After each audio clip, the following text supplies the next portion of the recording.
नमस्कार आपण मानकु health tips Odia YouTube channel को स्वागत। आज आपण जो हेल्थ टिप्स टी रही सेटा होची प्राय सबु लोक बेले बेले टिके टिके घुंगुड़ी मारती किंतु किछि लोकंक पई यह नियमित एवं अनियंत्रित होइथाय।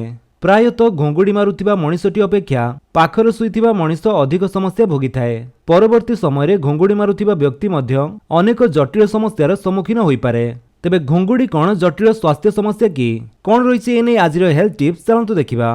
एमिति वीडियो अपडेट पाइबा सब्सक्राइब करंतु health tips Odia YouTube channel को एवं बेल आइकन दबाई ऑल नोटिफिकेशन कर दियंतु। सोइबा समय श्वासनली उत्पन्न होउथिबा घागड़ा बा घड़घड़िया शब्द को घुंगुड़ी कहा जाए। घुंगुड़ी निदर थिबा समय गलारे रिलैक्स्ड बा निस्तेज मांसपेशी बा टिश्यू गुड़िक मध्य श्वासक्रिया समय पवन आतजात करने द्वारा कंपन सृष्टि हुई शब्द बा घुंगुड़ी होइथाय। प्रायतः समस्ते समय समय टिके टिके घुंगुड़ी मारती किंतु किछि लोकंक पई यह नियमित एवं अनियंत्रित होइथाय। प्रायतः घुंगुड़ी मारुथिबा मनीषटी अपेक्षा पाखर सुईथिबा मनीष अधिक समस्या भोगिथाय।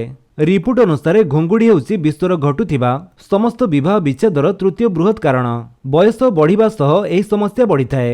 केवल पारिवारिक बा सामाजिक नुहे अनेक समय घुंगुड़ी अन्य कोनोसी रोगर लक्षण मध्य होइथाय। तेबे घुंगुड़ी हेबार कारण कोन आसंतु जानिबा। डेविएटेड नाजल सेप्टम बा दुई पट नासारंध्र को भाग करुथिबा परदा बंका हेबा, नाजल पॉलिप बा नाक भितरे भातुड़ी परि उठिबा किंबा एलर्जी किंबा साइनस इन्फेक्शन एसबु कारणरू नाकरे थिबा श्वासनली बंद हेबा कारणरू घुंगुड़ी होई पारे। सेहीपरि सोइबा समय गला एवं लिभर मांसपेशी अत्यधिक रिलैक्स बा निस्तेज होई गलार पछ अंश को खसी पड़े एवं गलार श्वासनली को बंद करी श्वासरुद्ध करे। एहाकू poor muscle tone of throat and tongue कहा जाए। सेमिति किछि पिलांकर बारंबार टॉन्सिलाइट हुई यह बड़ होई जिबा, आडेनोइड ग्लैंड बड़ हेबा यह वयस्क समय मध्य रही जाए तथा मेदबहुलता कारणरू गला पाख थुलथुलिया हुई जिबा एसबु मध्य गलार श्वासनली को रुद्ध करी घुंगुड़ी शब्द सृष्टि करे। देन लंबा किंबा नरम तालु एवं अपेक्षाकृत बड़ ओभला बा खंडिकिया होइथिले सोइबा समय यह नाक एवं गला मध्य थिबा श्वासनली को बंद करी देई घुंगुड़ीर कारण हुए। सेमिति औषध एवं मद्यपान कौनसी कारणरू मसल रिलैक्स्ड औषध किंबा अत्यधिक मद्यपान मध्य गला एवं जीभर मांसपेशी को निस्तेज करदिए जहा द्वारा घुंगुड़ी हुए। सेहीपरि अत्यधिक नरम किंबा उच्चा तकिया व्यवहार तथा पिठीरे बा चित्त हुई सोइबा द्वारा मध्य गला पाख श्वासनली रुद्ध हुई घुंगुड़ी सृष्टि हुए। तेबे सठिक परिमाण रे निद्रा न मिलिबा, अत्यधिक परिश्रम एवं मानसिक दुश्चिंता मध्य सोइबा समय गला मांसपेशी को निस्तेज करदिए जहा घुंगुड़ीर कारण हुए। तेबे घुंगुड़ी जनित जटिल समस्या विषय आसंतु जानिबा।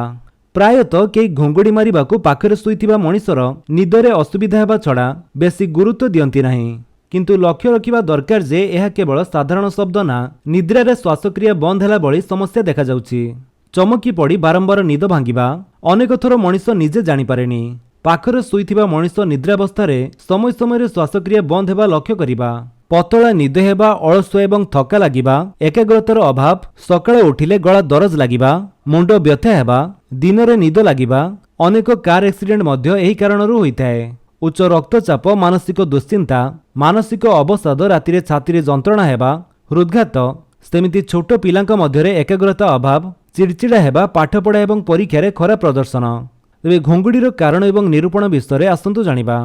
मेडिकल हिस्टोरी बा अन्य स्वास्थ्य समस्या विषय पचारि बुझी सारिबा परे डॉक्टर नासा तथा श्वासनली रे कौनसी अवरोध रहुछि कि नाही ता जानिबा पई परीक्षा निरीक्षा करिथांती। साधारणतः nasal polyp, chronic tonsillitis, deviated nasal septum, sinusitis आदि साधारण परीक्षार जना पड़ी जाए। अल्प केतोटी स्थल रे श्वासनली एक्सरे, एमआरआई और सीटी स्कैन करिबाकू पड़िथाए। आधुनिक चिकित्सा विज्ञान रे स्लीप स्टडी मध्य एक सहज उपाय। एथिरे गोटिए मॉनिटर द्वारा मनुष्यर रातिर निद्रा समय को अनुध्यान करा जाए। एथिरे निद्रा समय रे हृदयर गति, श्वासक्रिया तथा मस्तिष्कर कार्यकलाप को अनुध्यान करा जाए। तेबे एथि पई कोन सब चिकित्सा रहिछि आसंतु जानिबा। घरुई चिकित्सा सोइबारे समयानुवर्तिता, चित्त हुई न सोई कड़माड़ी सोइबा, पतला तकिया कांध पर्यंत रखिबा, खटर मुंड पाख अंश सामान्य उच्चा रखिबा, अंटारू उपरको, जीवन शैली रे परिवर्तन, ओजन ह्रास करिबा, मद्यपान तथा धूमपान त्याग करिबा, शारीरिक व्यायाम, ब्रीदिंग एक्सरसाइज और रक्तचाप नियंत्रण रे रखिबा, नाजल स्ट्रिप व्यवहार द्वारा नाकर श्वासनली को खोला रखिबाकू चेष्टा करिबा, ओरल एप्लायंसेस को मुखरे व्यवहार करी जीभ तथा माड़ी को निस्तेज हेबाकू न देई घुंगुड़ी रक्षा करे। देन सेमिति रहिछि कंटीन्यूअस पॉजिटिव एयरवे प्रेशर, जहार काम हेउछि श्वासनली रे क्रमागत बा लगातार भावे पॉजिटिव प्रेशर बा चाप बनाइबा। ଏହି ମେସିନ୍ ଦ୍ୱାରା ନିଦ୍ରାବସ୍ଥାରେ ଲଗାତାର ଭାବେ ପଜିଟିଭ ପ୍ରେସର ବା ଚାପ ଦ୍ୱାରା ଶ୍ୱାସନଳୀ ଭିତରକୁ ପବନ ଛଡ଼ାଯାଏ। ଶ୍ୱାସରୁଦ୍ଧ ହେବାକୁ ନ ଦିଆଯାଇ ଘୁଙ୍ଗୁଡିକୁ ରୋକାଯାଏ। ଅସ୍ତ୍ରୋପଚାର ନାଜାଲ ପଲିପ୍ କ୍ରନିକ୍ ଟକ୍ସିଲାଇଟିସ୍ ଗଳାର ଶ୍ରିଙ୍ଗ ଟିସ୍ୟୁ ଢିଲା ତଥା ପତଳା ତାଳୁକୁ ଷ୍ଟିପ୍ କରିବା ଏସବୁ ଅବସ୍ଥାରେ ଘୁଙ୍ଗୁଡିର ଚିକିତ୍ସା ପାଇଁ ଅସ୍ତ୍ରୋପଚାର କରାଯାଏ। तो फ्रेंड्स ये थिला आजिर हेल्थ टिप्स जदि आपको वीडियो भल लगी तेल वीडियो को लाइक कर दिंतु आपन सांग भितर शेयर कर जणातु आ जदि आप चैनल नुआ चैनल को सब्सक्राइब कर बेल आइकन दबाई ऑल नोटिफिकेशन कर दियो ताकि जिते वीडियो अपलोड करेंगे आप देखिपारे। Thank you for watching.